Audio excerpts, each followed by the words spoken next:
परमेश्वर के दास के द्वारा टीचिंग्स को सुनने के लिए, अनाउंसमेंट्स और अपडेट्स को जानने के लिए आप हमारे YouTube चैनल को सब्सक्राइब करें और साथ में बेल आइकन को दबाएं ताकि जब भी कोई नई अपडेट हो तो आप सबसे पहले जान सकें।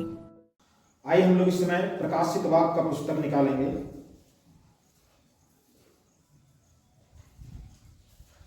प्रकाशित वाक्य का पुस्तक उसका 1 अध्याय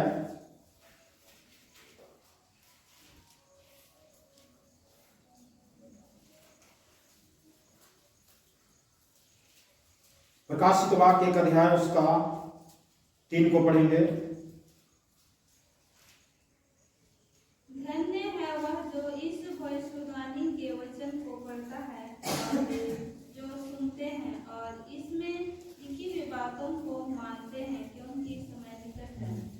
कहता धन्य है वह जो इस भविष्यवाणी के वचन को पढ़ता है और वे जो सुनते हैं और इसमें लिखी हुई बातों को मानते, क्योंकि समय निकट है।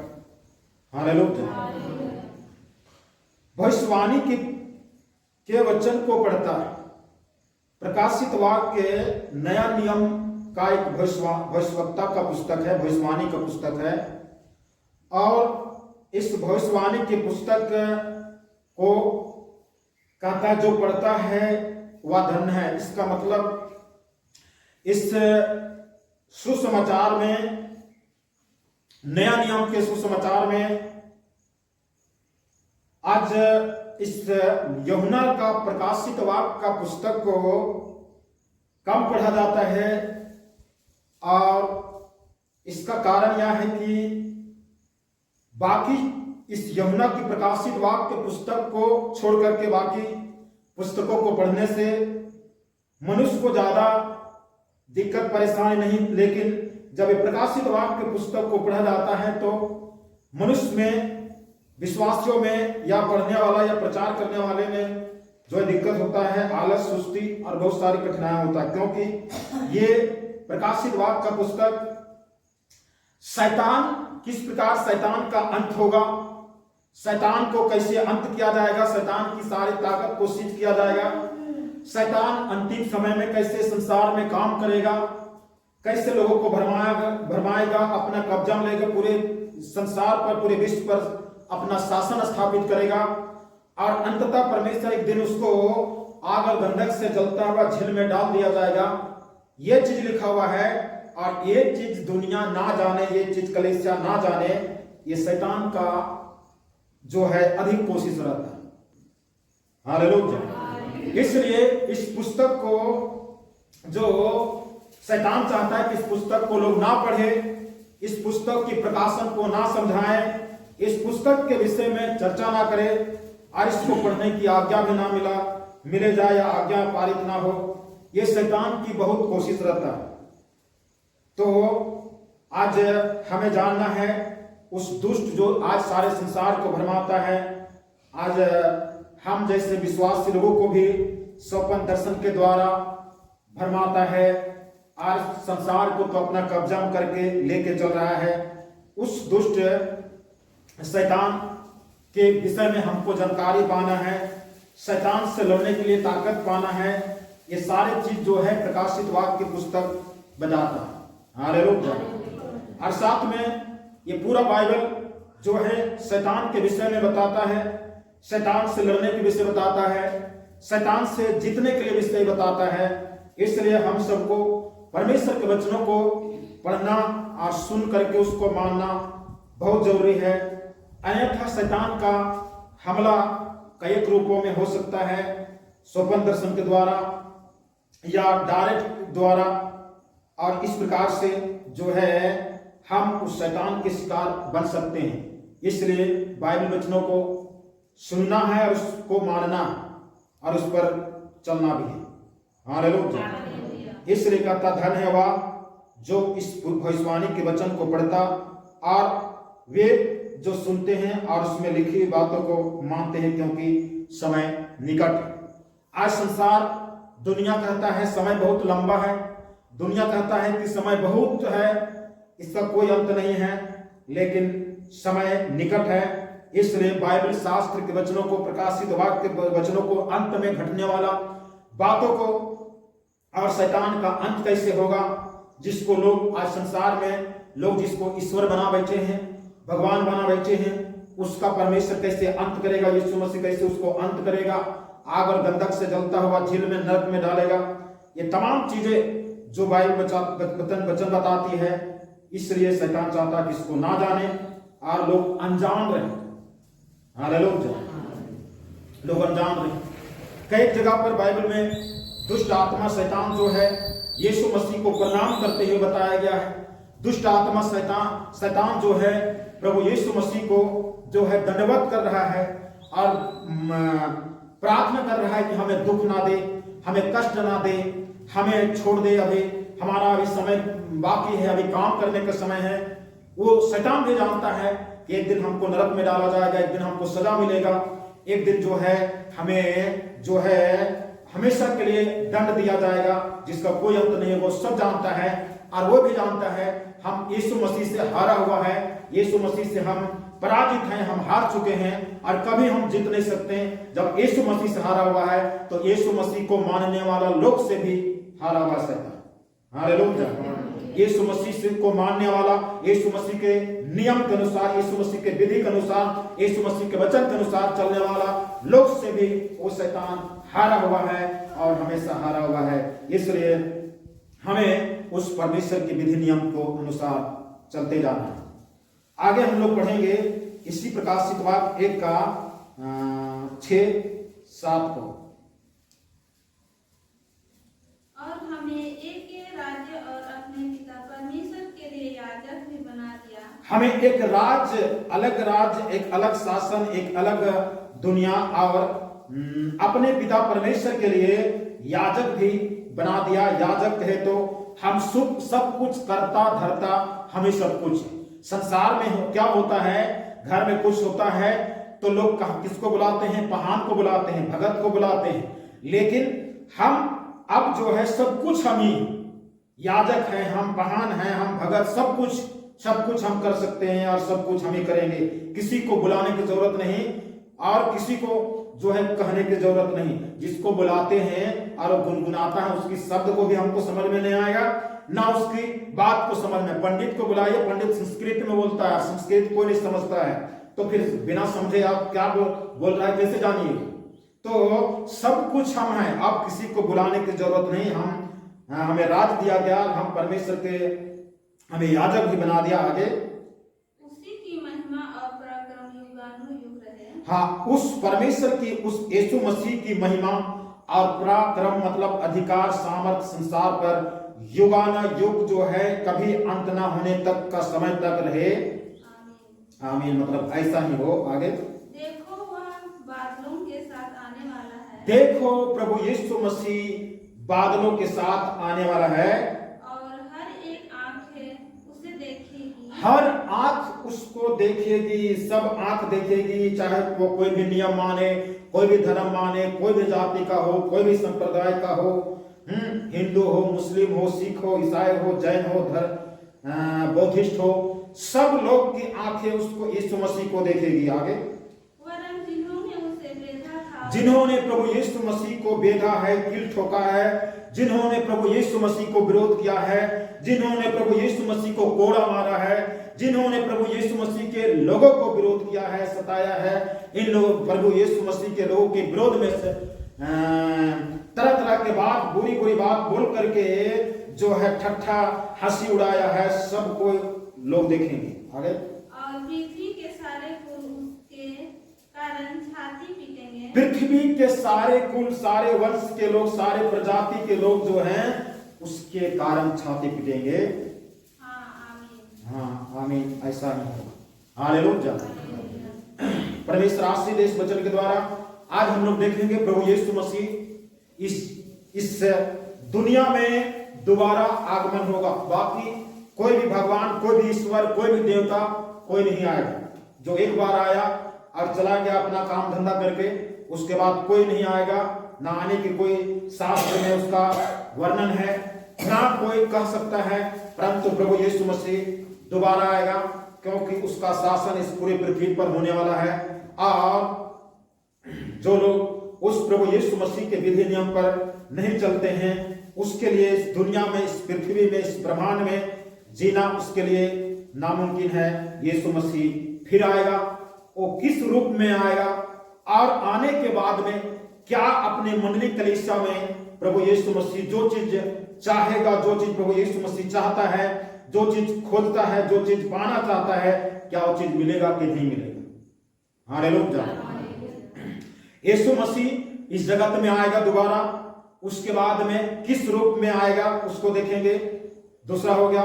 तीसरा में प्रभु यीशु मसीह जब जगत में आएगा कलीसिया मंडली को लेने के लिए, तो क्या कलीसिया मंडली जिस रूप में प्रभु यीशु मसीह देखना चाहता है, जो चीज प्रभु यीशु मसीह पाना चाहता है, क्या वो चीज मिलेगा यीशु मसीह को कि नहीं मिलेगा। हम लोग इन चीजों को देखेंगे। तो यीशु मसीह इस जगत में, इस संसार में जो है आने वाला है और शीघ्र आने वाला है, और इसलिए हम सबको जागते रहने की प्रेरणा दिया गया। हालेलुया। हम लोग इस समय पतरस की पत्री निकालेंगे। दूसरा पतरस की पत्री 3 अध्याय उसका 10 को हम लोग पढ़ेंगे। लिखा हुआ यहां, परंतु प्रभु का दिन चोर के समान आ जाएगा। उस दिन आकाश बड़ी हड़हड़ाहट के शब्द से जाता रहेगा और तत्व बहुत ही तप्त होकर पिघल जाएंगे और पृथ्वी और उस पर के काम जल जाएंगे। हालेलुया। यहां पर क्या कहता है, प्रभु यीशु मसीह चोर के समान आएगा।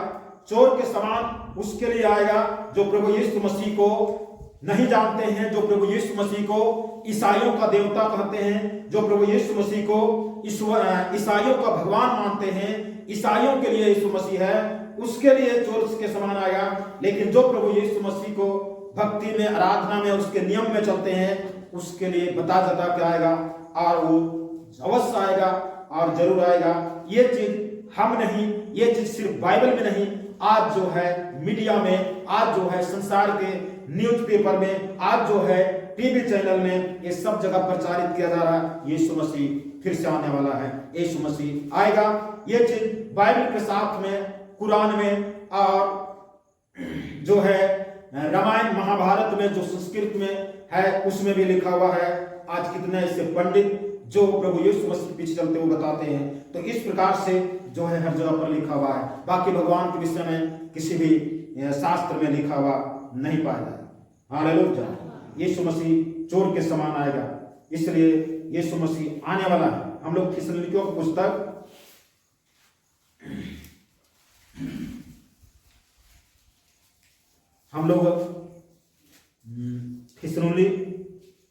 थिस्सलुनीकियों का पुस्तक निकालेंगे और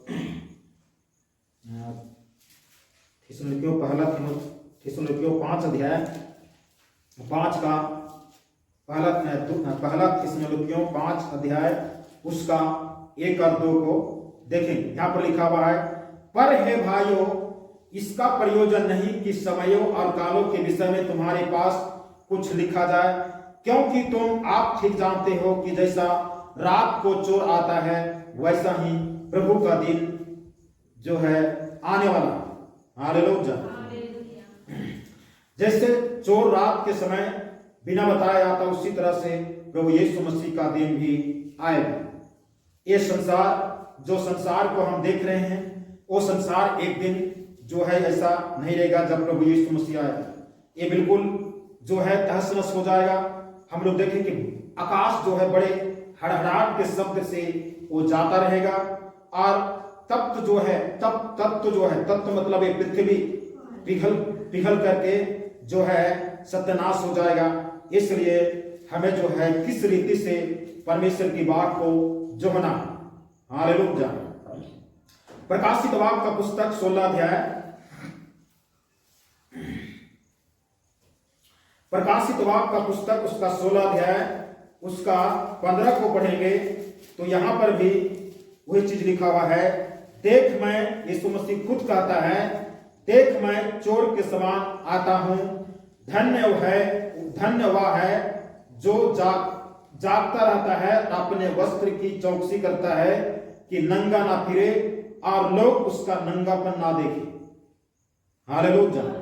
क्या लिखता है कि देख मैं चोर के समान आता हूं, धन्य वह है जो जागता रहता है। पहला जागता रहता है, दूसरा में अपने वस्त्र की चौकसी करता है, दूसरा में अपना वस्त्र की चौकसी करता है, तीसरा में क्या कहता है कि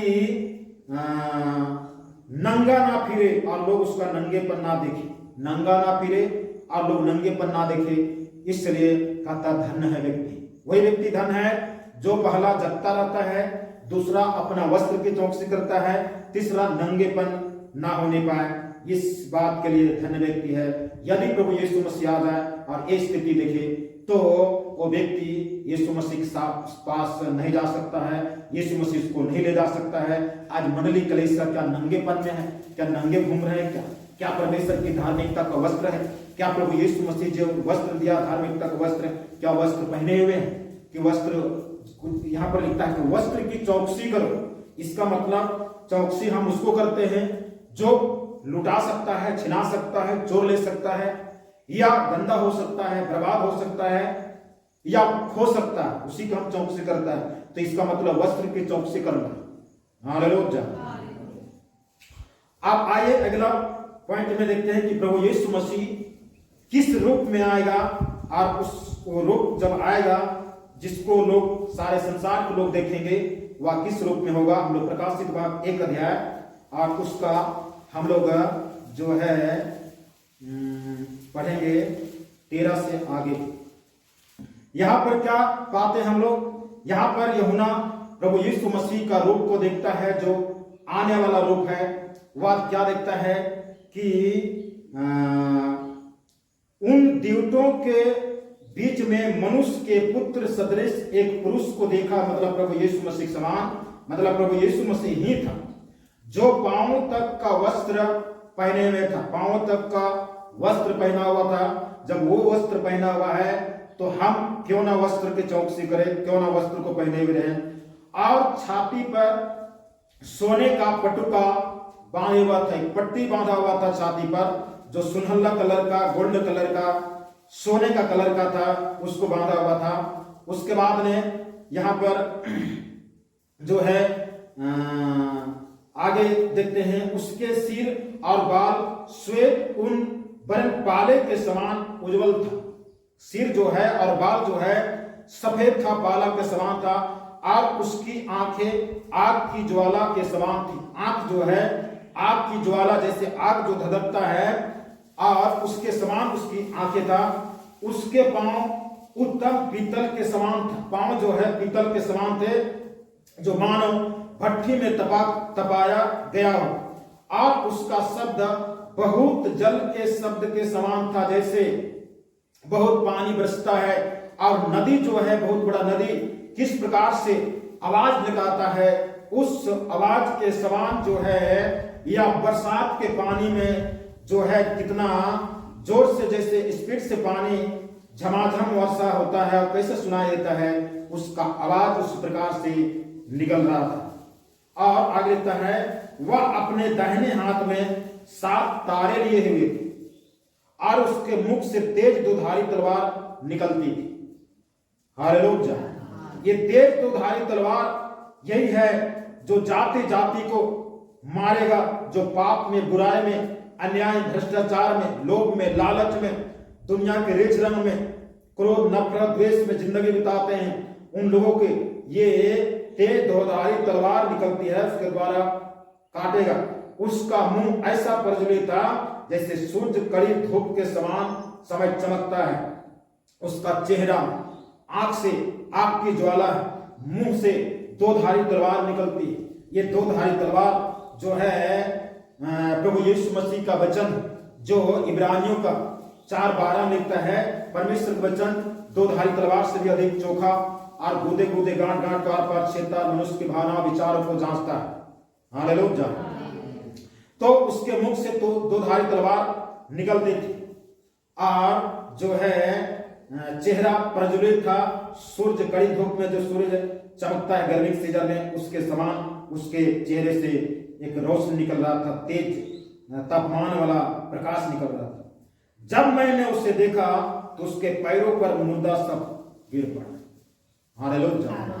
इतना पवित्र और इतना परमेश्वर का भक्त होने के बावजूद भी उसको देखने के बाद में गिर गया और ऐसा पड़ गया जैसे मुर्दा उसके समान हो गया यमुना। तो बताइए बाकी आदमी का क्या हाल होगा जो पाप बुराई में जिंदगी बिताते हैं, उसका क्या हाल होगा, क्या दशा होगा। आगे लिखता है कि वह मुझ पर अपना दाहिना हाथ रखकर कहा, मत डर, मैं प्रथम और अंतिम और जीवित हूं। हालेलुया। अपना परिचय देता, मैं प्रथम मतलब सबसे पहले मैं ही था। जितना भी ये दुनिया में, संसार में, दुनिया में ईश्वर भगवान आए उससे भी पहले, जब धरती नहीं बना था उससे पहले, चांद और सूरज नहीं था उससे पहले, मानव जाति नहीं था उससे पहले, जीव जंतु नहीं था उससे पहले मैं था। उसके बाद में अंतिम, सबसे अंत तक यही रहेगा, जिसका कोई अंत नहीं है, वहां तक रहेगा प्रभु यीशु मसीह, वहीं तक रहेगा परमेश्वर, उसके अलावे और कोई नहीं रहेगा। अंतिम और कहता है जीविता, जीविता, जीविता का मतलब होता है सुनने वाला, बात को सुनने वाला और बात को मानने वाला, उसी को जीविता कहेंगे। मरा हुआ व्यक्ति को बोलेंगे खाना खाओ, भले हम जबरदस्ती मुंह में डाल देते हैं, लेकिन वो खाता और पीता नहीं पानी, वो कहीं नहीं खाएगा क्योंकि मरा हुआ। लेकिन ये जीविता, प्रभु यीशु मसीह जीविता है, इसलिए ये जीवित होने का प्रमाण देता है। प्रार्थना को सुनता है, दुआ को सुनता है, आज हम लोग की प्रार्थना को सुनता है, हम लोग को दुष्ट आत्मा से, भूत और प्रेत से बचाता है, और हम हमारी तरफ होकर के शैतान से, भूत प्रेत से लड़ते रहता है। हालेलुया। जीवता है। क्या लिखता है आगे, मैं मर गया था, अब देख मैं जवान जीवित हूं। मैं मर गया था, एक समय मर गया था, 3 दिन के लिए मर गया था, लेकिन अब जीवित हो गया हूं, अब मरने का नहीं। और मृत्यु और अधोलोक की कुंजा मेरे ही पास। हालेलुया। अधोलोक, जहां जिसको लोग नरक कहते हैं ना, जिसको लोग नरक कहते हैं, नरक की कुंजी, कुंजी मतलब चाबी का गुच्छा, चाबी का गुच्छा मतलब नरक की कितने ढेर सारे दरवाजा होंगे। जब ढेर सारे दरवाजा होंगे तो ढेर सारे ताला होंगे, जब ढेर सारे ताला होंगे तो फिर चाबी भी अनगिनत होगा, तो तभी बना कुंजी। नहीं तो एक तो चाबी है और रिंग में लगा लिया, उसको हम कुंजी बोलेंगे तो नहीं हो सकता है। कुंजी का मतलब होता है बहुत ढेर सारा चाबी। तो यहां पर उसके पास है, किसके पास? प्रभु यीशु मसीह के पास। हालेलुया। यीशु मसीह के पास में नरक का कुंजी है। यीशु मसीह जिसको चाहेगा उसी को नरक से बचा सकता है, और जिसको चाहेगा नरक में डालना वही डाल सकता है। कोई किसी का और अधिकार नहीं है, कोई किसी का और ताकत नहीं संसार में, सिर्फ प्रभु यीशु मसीह का ताकत है। उसी के पास में उसका चाबी है, वही ताला खोल सकता है, वही डाल सकता है, और वही ताला बंद कर सकता है। अंदर में डाल करके और बंद कर देगा तो आदमी कहां से निकलेगा? नरक से कैसे निकलिएगा? बंद कर देगा ताला, रास्ता बंद हो जाएगा, दरवाजा बंद हो जाएगा, तो उसी के पास में। हालेलुया। प्रभु यीशु मसीह इस रूप में आने वाला है और इस तरह से अपना परिचय देगा, और हमें जानना है कि यीशु मसीह जब आएगा तो हमें किस दशा में रहने की जरूरत है। हालेलुया। देखिए, जब यीशु मसीह आएगा तो मंडली में जो प्रभु यीशु मसीह क्या खोजेगा, क्या ढूंढेगा, मंडली किस दशा में होनी चाहिए, यीशु मसीह के आने दिन तक मंडली की स्थिति क्या होनी चाहिए। आइए हम लोग इस समय पढ़ते हैं, इस 2 अध्याय में आ जाते हैं, प्रकाश बाग के 2 अध्याय। ये 2 अध्याय 3 अध्याय में 7 कलीसिया के विषय बताया गया है, और ये 7 कलीसिया के विषय बताया गया है। जब ये 7 कलीसिया में 7 प्रकार की जो है अच्छाई है, अलग अलग अच्छाई है, और उसमें से थोड़ा थोड़ा 7 कलीसिया में 7 प्रकार की बुराई। ये चीज प्रभु यीशु मसीह के आने दिन तक ये चीज नहीं होना चाहिए, ये चीज रहना नहीं चाहिए। इसलिए जो है प्रभु यीशु मसीह बताता है कि इनसे कलीसिया सावधान हो जाए और उन बुराइयों से अलग हो जाए। हालेलुया। हम लोग यहाँ पर एक कारण को देखेंगे, एक कलीसिया जो इफिसुस की कलीसिया, इस इफिसुस की कलीसिया के विषय में हम लोग देखेंगे कि इस इफिसुस की कलीसिया में जो है क्या चीज प्रभु यीशु मसीह जो है अच्छाई को देखता है और क्या चीज कमी को देखता है, बुराई को देखता है। हम लोग 2:1 से देखेंगे जो है 7 तक। आइए पढ़ते हैं। इफिसुस की कलीसिया के दूत को या लिख, जो 7 तारे अपने दाहिने हाथ में लिए हुए हैं, सोने की 7 दीवटों के बीच में फिरता वह यह कहता है कि मैं तेरे काम और तेरे परिश्रम और तेरी धीरज को जानता हूं। यीशु मसीह एक कलीसिया को, जिसका नाम है इफिसुस की कलीसिया, इस कलीसिया को यहां पर क्या बोलता है? मैं तेरे काम को, धीरज को, परिश्रम को, सब कुछ को मैं जानता हूं। और क्या जानता है? यह भी कि तू बुरे लोगों को देख नहीं सकता, और जो अपने आप को प्रेरित करते हैं और वे है नहीं, उन्हें तू देख परख करके झूठा पाया है। ये सब कुछ यीशु मसीह जानता है कलीसिया के विषय में। हालेलुया। तू धीरज धरता है और मेरे नाम के लिए दुख उठाते उठाते थका नहीं, ये भी जानता है यीशु मसीह। पर मुझे तेरे विरोध में यह कहना है कि तूने अपना पहला सा प्रेम छोड़ दिया। ये चीज की कमी है, एक चीज की कमी है इस इफिसुस की कलीसिया में। यहाँ पर बहुत ढेर सारे इफिसुस की कलीसिया की विशेषता है। ये 7 कलीसिया का अध्ययन करेंगे। ये 7 कलीसिया में ढेर सारे खूबियां हैं, ढेर सारे विशेषता हैं, ढेर सारे तारीफ करने वाली बातें हैं। लेकिन मात्र एक 2 बातें ऐसी है जो कलीसिया को प्रभु यीशु मसीह के साथ में ले जाने में प्रभु यीशु मसीह को दिक्कत हो। वो कलीसिया जो इन प्रकार की बुराई, जो सब कुछ में सही है, लेकिन एक ही 2 कारण से अगर कलीसिया जो है बीमार है, उस कलीसिया में बीमारी है, उस कलीसिया में समस्या है, तो वो कलीसिया यीशु मसीह के आगमन में यीशु मसीह के पास नहीं जा सकता। हालेलुया। यहां पर कहता तेरे परिश्रम को, तेरे धीरज को, तेरे मेहनत को, तेरे सब कुछ को जानता हूं। तो गलत आदमी को, गंदे आदमी को देख नहीं सकता है, उनकी संगति में तुम नहीं जा सकता। कितने लोग ऐसे कहते हैं मैं प्रेरित हूं, मैं भविष्यवक्ता हूं, मैं पास्टर हूं, लेकिन वास्तव में है नहीं। इन सब को तुम परख करके जान सकते, मतलब परख का आत्मा यहां तक तुम्हारे पास में है। चंगाई प्रार्थना करते हो, दुष्ट आत्मा निकल जाता है, भविष्यवाणी करते हो, सब कुछ करते हो, ये चीज सब कुछ ठीक ठाक है। लेकिन परमेश्वर का वचन यहाँ पर यीशु मसीह इफिसुस कलीसिया का था, पर मुझे तेरे विरोध कुछ कहना है। और जो है कहने के लिए क्या है कि तूने अपना पहला सा प्रेम छोड़ दिया। हालेलुया। छोड़ते उसको है जो पहले पकड़े हुए। इसका मतलब है कि इफिसुस की कलीसिया में, इफिसुस की मंडली में पहला सा प्रेम होगा, पहला जैसा प्रेम होगा, पहले जैसा इन लोग के इस कलीसिया में, इस मंडली में पहले के समान यहां पर प्रेमता होगा। तो ये पहला सा प्रेम मतलब प्रथम प्रेम,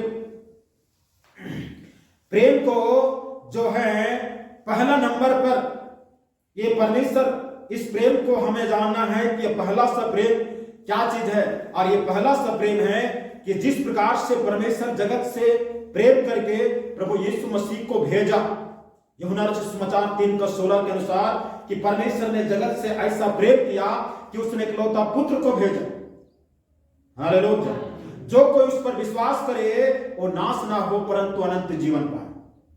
तो परमेश्वर का प्रेम को अगर देखा जाए तो मनुष्य जाति परमेश्वर के प्रति कोई भलाई नहीं किए तो पर भी परमेश्वर प्रेम किया मानव जाति से। इसका मतलब जो चीज, जो प्रेम करने, जो प्रेम जिसमें कुछ स्वार्थ नहीं हो, कुछ उसमें लाभ नहीं हो, कुछ उसमें बेनिफिट नहीं हो, और वैसा जो प्रेम होता है उस प्रेम को पहला सा प्रेम कह सकते हैं। बाकी प्रेम जो है दूसरा प्रेम। हालेलुया। एक नेता का गद्दी, सीट, कुर्सी के लिए जो प्रेम होता है ना, वो पहला प्रेम नहीं। वो मानव जनता के पास में आएगा, गांव घर में, मुझे वोट दीजिए, हम ये कर देंगे, वो कर देंगे, ये उनकी पहला वाला प्रेम नहीं। एक चोर का धन के प्रति जो चोरी करने की जो ये है प्रेम है, वो भी पहला सा प्रेम नहीं। संसार में जो प्रेम मुहब्बत लोग करते हैं वो भी प्रेम पहला सा प्रेम नहीं है। पहला सा प्रेम है जिसमें परमेश्वर ने हमें बिना लाभ का दे दिया। हम उसके बदले में हम क्या दे रहे परमेश्वर को? कुछ नहीं। हालेलुया। यदि हम परमेश्वर, हम यदि चर्च आ गए, घर में प्रार्थना भी करते हैं, तो इसमें कोई परमेश्वर को हम बहुत बड़ा मेहरबानी कर रहे हैं, ये भी नहीं है। प्रार्थना नहीं कीजिएगा तो क्या कीजिएगा? नहीं तो भूत पकड़ेगा ना। प्रार्थना नहीं कीजिएगा, चर्च नहीं जाइएगा, वचन नहीं सुनिएगा, तो हम परमेश्वर की मेहरबानी नहीं कर रहे हैं, हम मेहरबानी अपने आप कर रहे हैं, ताकि हम भला चंगा भला स्वस्थ रहे। इसलिए हम ये सब कुछ कर्म कर रहे हैं। और जैसे छोड़ते हैं वैसे भूत फटाक ले आ जाता है, तो हमको करना पड़ता है। तो हम परमेश्वर कुछ मेहरबानी, तो परमेश्वर ने हमें पहला सा प्रेम किया। क्या हम परमेश्वर को निस्वार्थ प्रेम करते हैं? क्या हम चर्च, संगति, विनती, प्रार्थना, वचन को पढ़ना, प्रभु को ग्रहण करना, इनके पीछे हमारा खुद व्यक्तिगत जीवन में लाभ को देखते हुए कर रहे हैं, या स्वार्थ को पूरा करने के लिए कर रहे हैं, या परमेश्वर को हमेशा महिमा और धन्यवाद मिलना चाहिए वो चीज करने के लिए कर रहे हैं? हालेलुया। परमेश्वर से हम कैसा प्रेम कर रहे हैं? हम अपनी प्रार्थना को आप रिकॉर्डिंग करिए और प्रार्थना को सुनिए कि हम क्या प्रार्थना किए। उस प्रार्थना में हम कितना परमेश्वर को धन्यवाद और महिमा का समय दिए हैं, और कितना हम परमेश्वर से बोले, परमेश्वर ये दे दीजिए, परमेश्वर वो दे दीजिए, परमेश्वर हमें चंगाई दे दीजिए, परमेश्वर वो बीमार है उसको चंगा कर दीजिए, परमेश्वर उसको भूत पकड़ता है उसको छुटकारा दे दीजिए परमेश्वर। ये बात हम कितना बार प्रार्थना करते हैं, और ये प्रार्थना कब करते हैं? परमेश्वर आपको महिमा मिले, परमेश्वर आपको धन्यवाद, परमेश्वर आपकी जय जयकार हो। ये प्रार्थना कितना दिन करते हैं? उसके आधार से हम समझ सकते हैं हमारा प्रेम परमेश्वर के साथ में कौन लाते हैं। हालेलुया। आज ये प्रेम कौन करता है? ऐसा प्रेम परमेश्वर ढूंढ रहा है। यीशु मसीह जब आएगा आसमान से मध्य आकाश में, तो मध्य आकाश में आएगा तो वो कलीसिया, जिस कलीसिया में ये प्रेम पाया जाता है, उस कलीसिया को ले जाए। और जिस कलीसिया में प्रेम नहीं रहेगा, उस कलीसिया को नहीं ले जाए। हालेलुया। आज तो कलीसिया अपने आप में भी, आप आपस में भी प्रेम नहीं करते। परमेश्वर से प्रेम करने की तो दूर की बात है, पहला वाला प्रेम करने की दूर की बात है, आपस में प्रेम नहीं। और प्रेम नहीं है जब हम आपस में ही प्रेम नहीं कर पाते हैं, जिसको देखते हैं उसको प्रेम नहीं कर सकते हैं। जिस माता पिता को, जिस बच्चे को, जिस पत्नी को, जिस पति को हम देखते हैं, उससे हम प्रेम नहीं कर सकते हैं। जिस परमेश्वर को देखते नहीं, जिसके ऊपर हम विश्वास करके चल रहे हैं, उसको हम कैसे प्रेम कर सकते हैं? हालेलुया। हम आपस में भी प्रेम करते हैं तो स्वार्थ से आधार पर प्रेम करते हैं। यदि कुछ फायदा मिले तब इसी से लगाना है, और यदि इससे कुछ फायदा ना मिले ना, इससे दो हाथ फड़ के रहना है। ऐसा प्रेम हम करते हैं। इससे कुछ फायदा मिले, इससे कुछ हमको एक दिन काम मिले, ये काम कर देगा तब हम प्रेम करेंगे, तब इसका काम कर देंगे, या इससे प्रेम करेंगे, इससे लगाव करेंगे, इसको खाना देंगे, इसको भोजन देंगे, इसको पानी देंगे। और यदि हम इससे कोई फायदा नहीं मिले, कोई हमको फायदा नहीं पहुंचाता, ये तो इससे, इसके साथ में लगने से और इससे प्रेम करने और इसको करने से कोई फायदा नहीं। तो इस प्रकार से प्रेम करते हैं। बताइए, ये पहला वाला प्रेम है जिसमें हम स्वार्थ और फायदा को देखते हुए प्रेम करते हैं। ये प्रेम से परमेश्वर को कोई जरूरत नहीं, इस प्रेम से परमेश्वर को कोई नाता गोता नहीं, यीशु मसीह को इस प्रेम से कोई ताल्लुक नहीं। पहला वाला प्रेम की जरूरत। हालेलुया। हम किसी को भोजन दे रहे हैं, किसी को खाना खिला रहे हैं, तो खाना खिला रहे हैं, उसके बाद में हम उसको लिस्ट में बना के रखते हैं, खाना खाया है, एक दिन काम पड़ेगा ना, कलर पकड़ के लेके आएंगे और इसको काम करवाएंगे, ये बोल करके एक दिन तुमको भूख के समय में खाना खिलाएं। क्या ये प्रेम परमेश्वर चाहता है? नहीं चाहता है। आप खाना खिला रहे हो, आप खाना खिलाने के बाद में आप भूल जाए कि हम किसको खाना खिलाएं। यदि वो खाना खाने वाला तारीफ करे तो करने दीजिए, हमको करने की जरूरत नहीं कि हम आपको खाना खिलाएं। लेकिन हम खाना खिलाते हैं, उसको याद करते हैं हमने किसको खाए, उसको हम भूल जाते हैं। बताइए, स्वार्थ और लाभ से विभूषित प्रेम को हम करते हैं। ये प्रेम तो सारा संसार के लोग करते हैं। क्या सारे संसार को ले जाएगा यीशु मसीह? मंदिर जाने वाला, मस्जिद जाने वाला, गंगा में डुबकी लगाने वाला, वो भी इस प्रकार के प्रेम करते हैं। क्या उसको भी यीशु मसीह लेके जाएगा? आज कलीसिया में वो प्रेम कहां, जो पहला वाला प्रेम जिसमें स्वार्थ नहीं हो, जिसमें फायदा नहीं हो वैसा प्रेम करके हमें जीवन बिताना है, उसी को ले जाए। बाकी लोग को जितना ढपले बजाना है, ताली बजाना है, घंटा बजाना है, धरती में रह जाएंगे और उसी को ले जाएगा जिसके अंदर में पहला सा प्रेम। हालेलुया। इसलिए पहला सा प्रेम करने की कोशिश करें, पहला से प्रेम करने की कदम बढ़ाएं और उस प्रेम को करने के लिए किसी आदमी से तुलना मत कीजिए कि उसने ऐसा किया इसलिए हमने ऐसा किया। हम तुलना करें परमेश्वर से कि परमेश्वर ने किस प्रकार से प्रेम करके एक लौता पुत्र को दे दिया और हमको क्या देना चाहिए। हालेलुया। उत्पत्ति 22 अध्याय में पढ़िएगा, वहां पर एक महान भक्त जो अब्राहम है उसका वर्णन है। अब्राहम को परमेश्वर जो है 99-100 साल के बाद में एक बेटा देता जिसका नाम है इसहाक। और अब्राहम को परमेश्वर बोलता है कि तुम कितना मुझसे प्रेम करते हो मैं जानना चाहता हूं, इसलिए तुम जिस पुत्र से तुम अधिक प्रेम करते हो तुम उसको ले जा करके तुमको बलिदान चढ़ाना। कहां पर? मोरिया पर्वत, वहां पर ले जाकर के बलिदान चढ़ाना। अब कौन किससे ज्यादा प्रेम करता है? क्या अब्राहम पुत्र अपना बेटा जो 100 साल बुढ़ापे में पाया उस पुत्र से प्रेम करता है, या वो परमेश्वर जो उसको सदियों पुराने से लेकर चल रहा उस परमेश्वर से प्रेम करता है? यहां पर रखा रहा है कौन सा पहला वाला प्रेम करता है। हालेलुया। अब्राहम उस परमेश्वर से एक सच्चा प्रेम करता था। अब्राहम परमेश्वर से पहला वाला प्रेम करता था, इसलिए ये बात से वो चुका नहीं, वरन उस परमेश्वर की आज्ञा, परमेश्वर की आवाज को सुन करके वह जो है सुबह उठते ही वह चल पड़ता है और 3 दिन की यात्रा के बाद वो मोरिया पर्वत पहुंचता है और वहां पर अपने बेटा को बलिदान के लिए वेदी बनाकर वहां पर लेटा देता, हाथ पांव बांध करके। तब परमेश्वर आवाज देता है, जैसे बलिदान की चाकू उठाता है ना, कैसे परमेश्वर आवाज देता है, कहता जान गया कि तुम मुझसे कितना प्रेम करते हो, तुम मुझसे संसार के बाकी चीजों से अधिक तुम मुझसे प्रेम करते हो। हालेलुया। और कहता तुम पीछे मुड़ के देखो, पीछे भेड़ फंसा हुआ झाड़ी, तुम अपने पुत्र की जगह पर उस भेड़ को आकर ला करके बलिदान चढ़ा। हालेलुया।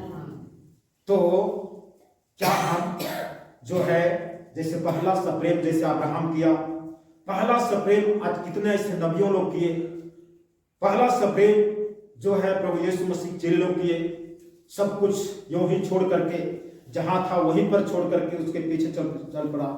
क्या हम अपनी प्रेम इस प्रकार से रखते हैं? क्या हमारी इस तरह से प्रेमता है? आजकल इस समय प्रेम की कमी जो है, प्रेम की घटी कमी है।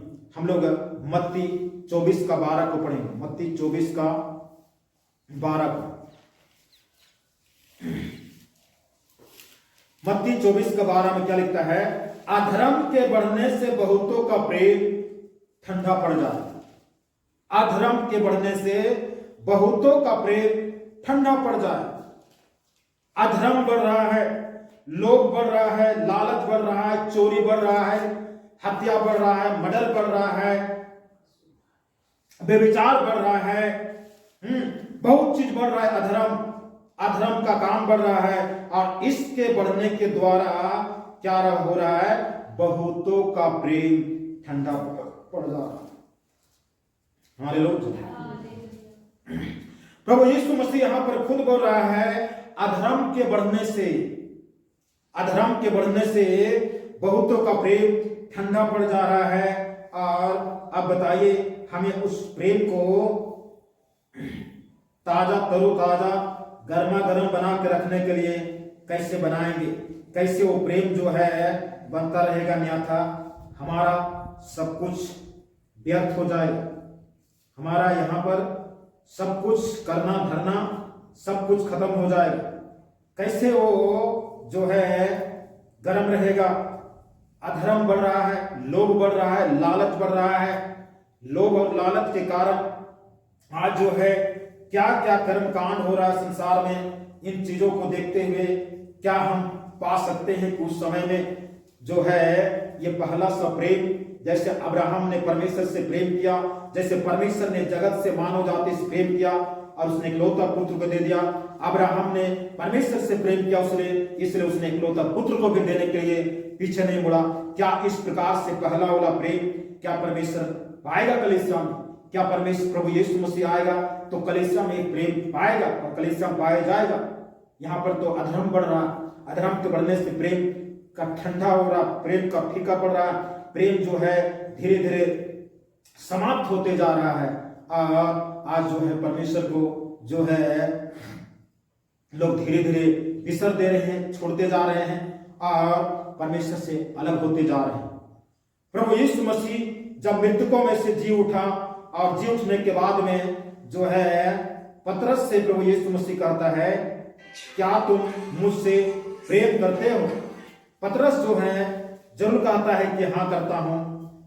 और यीशु मसीह इस प्रकार से 3 बार कहता है, क्या तुम मुझसे प्रेम करते हो? यूहन्ना 21 का हम लोग 4 से आगे पढ़ेंगे, वहां पर बताया गया है 4 से नहीं 15 से, यूहन्ना 21 का 15 से आगे पढ़ेंगे तो यहां पर बताया गया है क्या यीशु मसीह बोलता है 3 बार, क्या तुम मुझसे प्रेम करते हो? तो कहता मेमनों को चरा।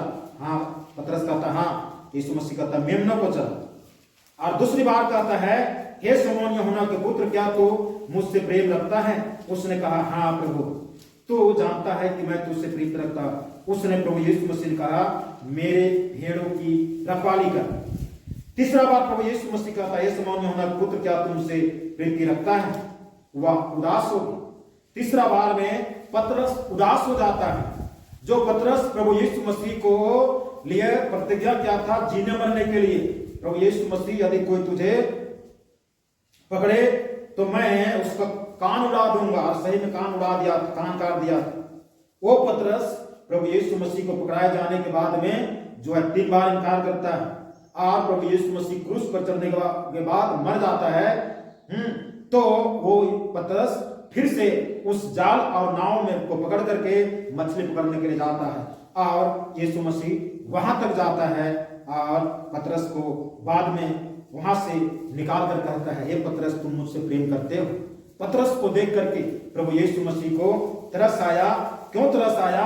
कि वह यीशु मसीह 3 दिन के बाद में जी उठा तो पतरस को पाता है जहां पर संसार में था उस समय वहीं पर था, जहां सांसारिक जीवन था वही जीवन था, जहां संसार की ये था वो जीवन में ढल चुका था। इसलिए प्रभु यीशु मसीह पूरे हृदय वेदना से कहता, क्या तुम मुझसे प्रेम करते हो? क्या तुम मुझसे प्रीति रखते हो? और तीसरा बार में पतरस उदास हो जाता है। हालेलुया। प्रभु यीशु मसीह 3 दिन के बाद में जुटने के बाद में यीशु मसीह ये देखना चाहता था कि मेरा चेला लोगों में वो प्रेम, वो अनुग्रह, वो दया, उस परमेश्वर के साथ प्रार्थना, विनती और संगति में बने रहने का जीवन देखना चाहता था, लेकिन वो चीज नहीं मिला। यीशु मसीह जो अंत समय में आएगा, एक दिन आएगा, शीघ्र आने वाला है, चोर के समान आने वाला है। यीशु मसीह कलीसिया में प्रेम को देखेगा, प्रेमता को देखेगा और वो भी पहला वाला प्रेम को देखेगा। और जब वो प्रेम नहीं मिलेगा, कलीसिया रह जाएगी धरती में। उसके बाद में प्रभु यीशु मसीह जब चला जाएगा, उसके बाद में उद्धार का सिस्टम बंद हो जाएगा, छुटकारा का सिस्टम बंद हो जाएगा। दुष्ट आत्मा हमला करेगा और उस समय बचे हुए विश्वासी लोग प्रार्थना करेंगे, प्रार्थना नहीं सुना जाएगा। भूत जो है खिलखिला करके हंसेगा और बोलेगा, आप तेरी प्रार्थना नहीं सुना जाएगा, क्योंकि यीशु मसीह आकर अपने लोगों को ले गया, तुम प्रभु यीशु मसीह के लोग नहीं थे, इसलिए छूट गए हो और मेरा प्रतिनिधि हो। तुमने इतना दिन तक हमको जो है यीशु मसीह के पास जा करके प्रार्थना करवा करके हमको मार खिलाए हो, इसलिए अब तुमको ज्यादा सजा दूंगा, संसार के लोग से ज्यादा सजा, ज्यादा तड़पाऊंगा, ज्यादा तुमको जो है ये करूंगा। ऐसा कर करके शैतान का राज होगा एक समय, तो वो ऐसा काम करेगा। उसके बाद में अंततः शैतान के राज को भी अंत कर देगा यीशु मसीह, और अंत तक, अनंत काल तक प्रभु यीशु मसीह का राज इस पूरे ब्रह्मांड पर, पूरे इस स्वर्ग पृथ्वी पर होगा। और ये पृथ्वी नहीं, नया आकाश और नया पृथ्वी होगा। हालेलुया। ये कलीसिया में प्रभु यीशु मसीह देखना चाहता है कि कलीसिया के लोग में पहला वाला प्रेम है कि नहीं है। आइए अपने आंखों को बंद करें, अपने आप को बंद करें और अपने आप को तुलना करें। क्या अब्राहम के समान हमारा प्रेम है कि परमेश्वर अपने लिए अगर कुछ मांग दे तो देने के लिए तैयार है? क्या हम देते हैं? अब्राहम तो अपने संतान देने के लिए तैयार है, अपना इकलौता बेटा इसहाक को देने के लिए तैयार है। हम परमेश्वर के लिए क्या देते हैं? क्या हम देने के लिए तैयार हैं? यदि एक व्यक्ति में परमेश्वर के प्रति यदि पहला वाला प्रेम है, पहला वाला प्यार है, तो दे सकता है, कर सकता है, और नहीं है तो फिर नहीं दे सकता। अंतिम समय में जिस प्रकार से लोग लालच, स्वार्थी पर ये चीज बढ़ रहा है, ये चीज कितने लोगों को कब्जा कर लिया है। स्वार्थ की आत्मा, आलस्य की आत्मा, लालच की आत्मा कितने लोगों को कब्जा कर लिया है। और व्यक्ति, इंसान, विश्वासी जो है स्वार्थ के आधार पर, लाभ के आधार पर एक दूसरे से प्रेम करते हैं और परमेश्वर से भी उसी तरह से प्रेम करते हैं। बताइए यीशु मसीह आएगा तो क्या होगा? आइए हम लोग प्रभु को धन्यवाद दें। एक दिन दुनिया के विचार कर गिला